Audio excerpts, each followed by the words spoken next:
Bonjour à tous, bienvenue dans cette nouvelle vidéo encore de physiologie, mais vous n'allez pas être déçus, elle est vraiment super importante.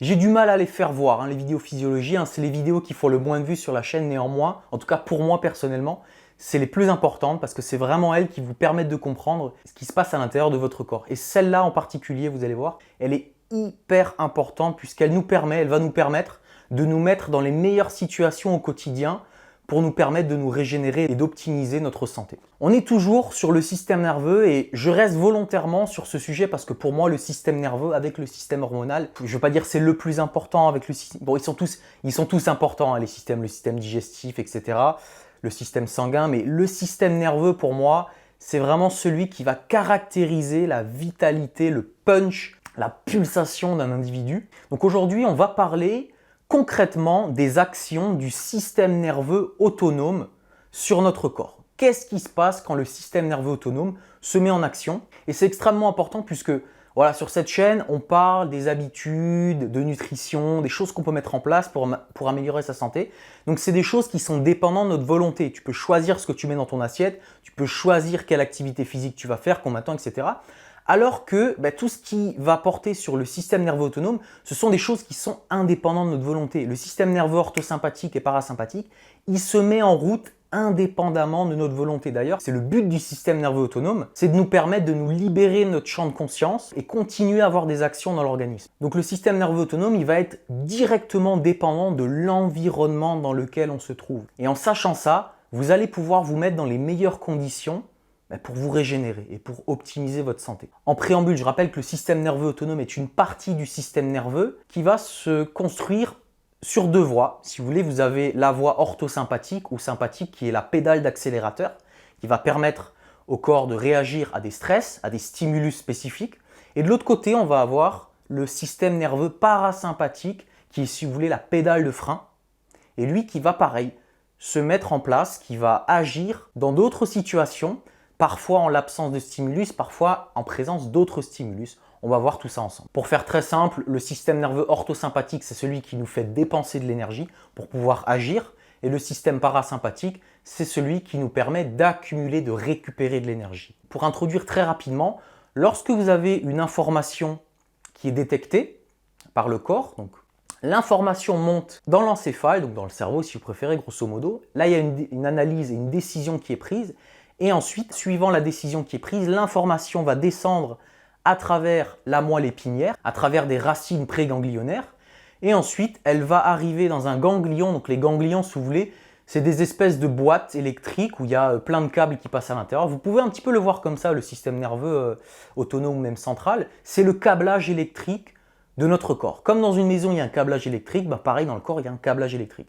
Donc tous ces câbles qui partent du cerveau vont traverser la moelle épinière, vont arriver dans un ganglion où il va y avoir un amas de neurones et de ce ganglion, ils vont être dispatchés dans les différentes zones de l'organisme et ils vont aller atteindre les muscles, les glandes et les organes sur lesquels ils vont communiquer des messages, ils vont les exciter ou les inhiber en fonction de l'information qui est envoyée. Alors, dans un premier temps, on va présenter l'action du système orthosympathique sur l'organisme. Donc là, c'est le système d'alarme, d'éveil. Donc lorsque vous vous trouvez dans une situation face à un stimulus spécifique, alors les stimulus vont dépendre, on va les détailler chaque fois, vous allez voir, l'organisme va, sans que vous vous en rendiez compte, s'adapter et envoyer une réponse à l'organisme, une action à réaliser. Premier exemple, par le nerf 3, qui est le nerf qui va vers les yeux, le système orthosympathique va commander la dilatation de la pupille. On appelle ça une mydriase. De cette façon, la pupille peut recevoir plus de lumière et donc vous voyez mieux autour de vous. Ensuite, le système orthosympathique passe par les nerfs cardiaques. Et les nerfs cardiaques, ils vont aller vers les poumons et vers le cœur. Aux poumons, ils vont commander le relâchement des bronches. Pourquoi? Parce que en relâchant les bronches, vous allez pouvoir respirer plus d'air. Les nerfs qui vont au cœur, quant à eux, vont augmenter le rythme cardiaque. Donc on va prendre une situation, par exemple, le stimulus, ça va être, vous commencez votre séance de sport. Donc qu'est-ce qu'il faut? Il faut que vous puissiez respirer plus d'air et votre cœur doit s'adapter parce que vous êtes dans un effort sportif. Mais le stimulus n'est pas forcément du sport. Ça peut être également une situation stressante. Ça peut être une situation d'engueulade avec votre conjointe ou votre conjoint. Vous voyez, les stimulus peuvent être divers, mais ils mènent à la même réaction. Le système orthosympathique, il va également inhiber le péristaltisme et les sécrétions digestives. Bah oui, quand vous vous mettez à faire du sport, quand vous commencez à vous bagarrer, comme c'était par exemple le cas dans la nature, lorsque vous êtes soumis à un stress où il faut réagir, donc fuir ou se battre, c'est pas le moment de digérer. Donc voilà, le système orthosympathique inhibe les processus de digestion et par ailleurs, il va également stimuler la libération de glucose dans le sang. Bah oui, il vous faut du glucose pour pouvoir réagir. À côté de ça, le système orthosympathique, à travers les nerfs splanchniques, il va stimuler la sécrétion de deux neurotransmetteurs qui sont l'adrénaline et la noradrénaline. On avait déjà présenté ces neurotransmetteurs dans une vidéo précédente. Ce sont des neurotransmetteurs excitateurs qui vont agir sur plein d'organes et plein de fonctions différentes. Autre chose très importante aussi, le système orthosympathique, lorsqu'on descend encore dans l'organisme, il va inhiber la contraction de la vessie. Bah oui, lorsque vous vous mettez à faire du sport, lorsque vous êtes soumis à un stress, lorsqu'il faut réagir, ce n'est pas le moment d'aller aux toilettes. Mais d'une manière générale, le système orthosympathique, il va fermer les sphincters, donc les bouchons, les orifices de la vessie, mais également de l'appareil reproducteur et notamment masculin. Donc il va fermer le sphincter de l'urètre. Et dans quelle situation est-ce que ça pourrait aussi nous arriver? Je vous le donne en mille, lors d'un rapport sexuel. On reboucle la boucle, l'adrénaline et la noradrénaline vont exciter un petit peu partout l'organisme, le cœur va battre plus vite, on va pomper plus de sang. Il y a une partie de ce sang qui va arriver dans le corps spongieux et caverneux du pénis. Donc le pénis va se mettre en érection. Et donc qu'est-ce qu'il faut? Il ne faut pas que le sang s'en aille. Donc on a le sphincter qui va se fermer pour garder l'érection pendant le rapport sexuel. Donc lorsque vous êtes dans un rapport sexuel et que vous maintenez une érection, c'est le système orthosympathique qui vous le permet. Donc vous avez vu, les stimulus du système orthosympathique, c'est pas toujours des stimulus genre du stress, tu vois. Ça peut être faire du sport, ça peut être également avoir du stress au boulot, un patron qui vous gueule dessus, une engueulade avec votre conjoint, votre conjointe, mais ça peut aussi être un rapport sexuel. Je parle un peu de ce sujet parce que je me suis rendu compte à travers mes consultations et les vidéos que voilà, tout ce qui est de la sphère sexuelle, ça intéresse quand même pas mal les gens. Et vous allez le voir, on va compléter cette explication avec le système nerveux parasympathique. D'ailleurs, le prochain programme en ligne que je suis en train d'écrire, c'est un programme sur le sommeil, comment gagner, récupérer un bon sommeil à moyen long terme. Et après ce programme-là, je pense que j'écrirai quelque chose sur la sphère sexuelle, et notamment pour les hommes. Et j'aimerais vraiment partager ça avec vous. Je pense que ça peut aider un paquet de monde. Voilà, vous avez différents stimulus pour le système orthosympathique, mais d'une manière générale, le système orthosympathique, il va vous mettre en éveil, il va vous mettre en état d'alerte pour pouvoir agir. C'est ça qu'il faut retenir. Ensuite, on va passer au système nerveux parasympathique. Donc si vous voulez, le système nerveux parasympathique, pour l'orthosympathique, c'est un peu comme le yin et le yang. C'est les deux phases d'une même pièce. C'est la pédale littéralement de freinage de votre voiture. Alors, en réponse à des stimuli spécifiques, le système nerveux parasympathique va s'activer. Au niveau des yeux, à travers le nerf 3 et le ganglion ciliaire, le système nerveux parasympathique va activer au niveau de la pupille ce qu'on appelle la myosis. La myosis, c'est quoi? C'est une réduction du diamètre de la pupille par contraction des muscles. Et donc cela se produit lorsque l'organisme veut recevoir moins de lumière. Et c'est notamment ce qui se passe quand vous voulez aller au lit. Pareil, toujours au niveau du visage, on va avoir le système nerveux parasympathique qui va activer le larmoiement et les sécrétions nasales par l'intermédiaire du nerf 7 et du ganglion qu'on appelle ptérygo-palatin. Le système nerveux parasympathique va également stimuler la sécrétion de glandes salivaires par l'intermédiaire des glandes parotides. Donc ça se met en place quand? Quand vous allez par exemple manger. Quand vous avez faim, quand vous êtes sur le point de vous mettre à table, le système envoie la sauce pour que vous puissiez bien digérer. À travers le plexus pulmonaire, le système nerveux parasympathique va commander la constriction de vos bronches. Donc vous allez respirer moins d'air. Par exemple là, comme on est calme, on est en train de se reposer, on n'a pas besoin de respirer beaucoup d'air.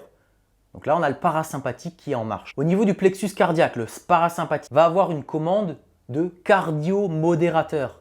Il va calmer les rythmes du cœur, parce qu'on a moins besoin d'oxygène et donc de circulation sanguine. Et à travers les plexus intramuraux, il va commander toutes les fonctions digestives, donc activation des sécrétions digestives, stimulation et sécrétion de la bile, et péristaltisme pour faire avancer le bol alimentaire. Donc voilà, le parasympathique, c'est vraiment le système nerveux de votre digestion. Et c'est là où on voit par exemple que on ne peut pas faire les deux choses en même temps. C'est vraiment le parasympathique et l'orthosympathique, c'est les deux faces d'une même pièce, c'est antagonisme. Vous ne pouvez pas faire les deux choses en même temps. C'est pour ça que par exemple les gens qui font des longues courses et des marathons, ils ne vont jamais manger quelque chose de solide. Ils vont prendre des gels, des choses qui sont extrêmement, qui sont instantanément digestibles.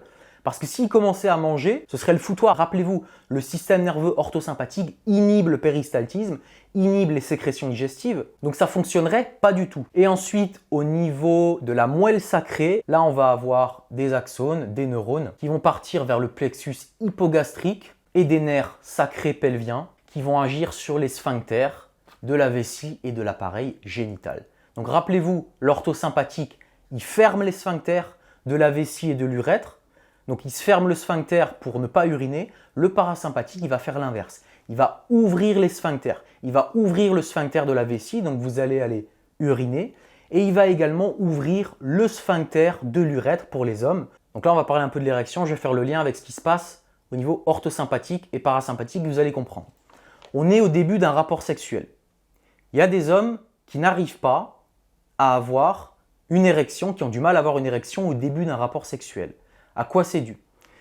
Normalement, au début d'un rapport sexuel, si tout se passe bien, on est en mode parasympathique, on est détendu. C'est pour ça que tous les sex coachs vont vous dire que la plupart des problèmes d'érection des hommes, c'est dans la tête et que c'est du stress. Pourquoi ils disent ça? Ils disent ça parce que normalement, si tout se passe bien, on est détendu au début d'un rapport sexuel. Et on est détendu et donc qu'est-ce qui se passe? On a le sphincter, action du parasympathique, qui va être ouvert. D'accord? Donc au moment où on va être stimulé, on va commencer le rapport, il y a tout plein de sang qui va pouvoir rentrer dans le pénis.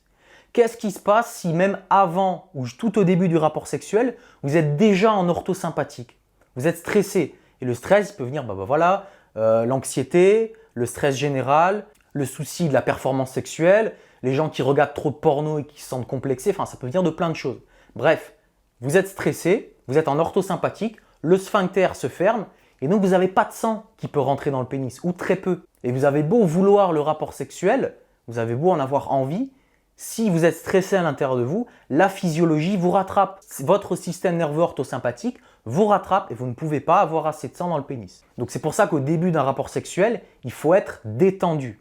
Par contre, une fois que le rapport sexuel a démarré, ou même avant, ceux qui sont vraiment chauds, ils ont déjà la barre avant de commencer à se toucher, mais une fois qu'on a commencé le rapport sexuel, là c'est l'inverse qui se passe. Le sang est passé dans le pénis, maintenant il faut le retenir, il faut garder une bonne pression. Donc là, il faut qu'on passe en orthosympathique et il faut que le sphincter se ferme.